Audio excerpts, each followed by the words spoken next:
President Trump has called for peace tonight following an attack by Iran on a US military airbase in Qatar in revenge for US strikes on its nuclear facilities at the weekend. This evening, Mr. Trump, writing on social media, said that Iran had got it out of its system and that hopefully there'd be no further hate. He also thanked Iran for giving the US prior warning of the strikes. More on the attack in a moment, but first let's go straight to Washington and to Sarah Smith. So, is this Mr. Trump calling for de-escalation, Sarah? Well, absolutely. We have not heard definitively from the US administration that they don't intend to launch a retaliatory tit-for-tat attack. But President Trump does not sound like somebody who is ready to do that when he posts on social media in all capital letters, "Congratulations, world, it's time for peace."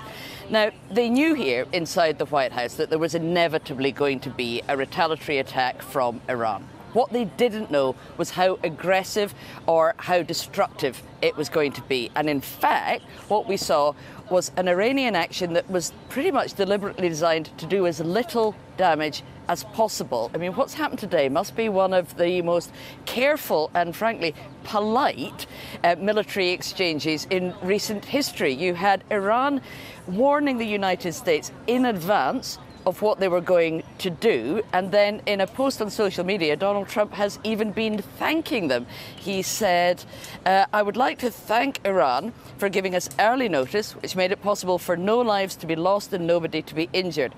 Perhaps Iran can now proceed to peace and harmony in the region. I will enthusiastically encourage Israel to do the same."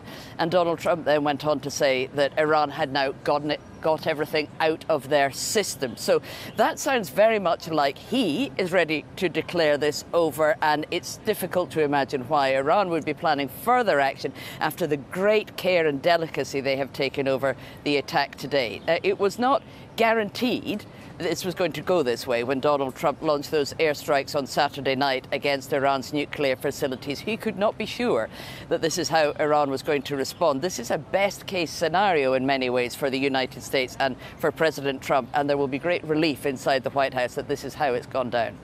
Sarah Smith, thank you very much. Well, tonight the US has lifted the advice to its citizens in Qatar to stay indoors.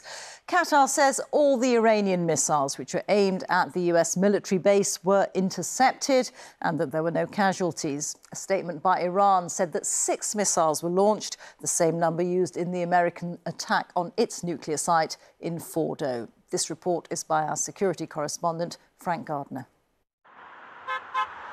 A normal night out in Qatar. But there was nothing normal about this. 6 Iranian ballistic missiles arching through the sky, aimed at America's airbase.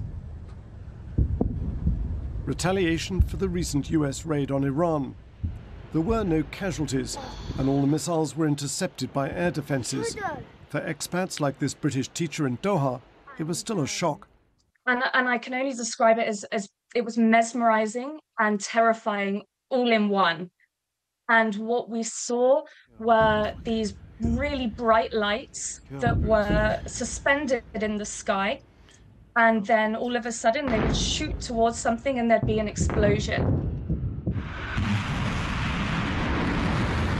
Iran released these pictures of what it says was the missiles being launched, calling it Operation Heralds of Conquest. Crucially, it gave Qatar advance notice, time for its residents to take cover. This was a dramatic yet carefully calibrated attack. The US has around 17 air bases dotted all over the Middle East, as well as naval facilities and land bases in Iraq. Qatar hosts the most important airbase of all at Al Udeid, on the edge of the Qatari capital Doha. But it's close to Iran. As these satellite images show, in early June, it was hosting aircraft. 2 weeks later, they'd been evacuated. Al Udeid is normally buzzing with warplanes. It's the forward headquarters for US Central Command in the Middle East, home to 10,000 troops and from where all US and Allied air operations are directed in the region. سپاه پاسداران انقلاب اسلامی A defiant statement from Iran tonight, calling its actions firm and decisive response to US aggression. But there are signs it may not be looking to take this further. There is still the latent threat to the Strait of Hormuz. Iran's parliament voted to block it, which would choke off up to 20% of the world's oil supplies. But that would harm Iran too, and China. So for now, it's just possible that tensions may be about to ease. Frank Gardner, BBC News.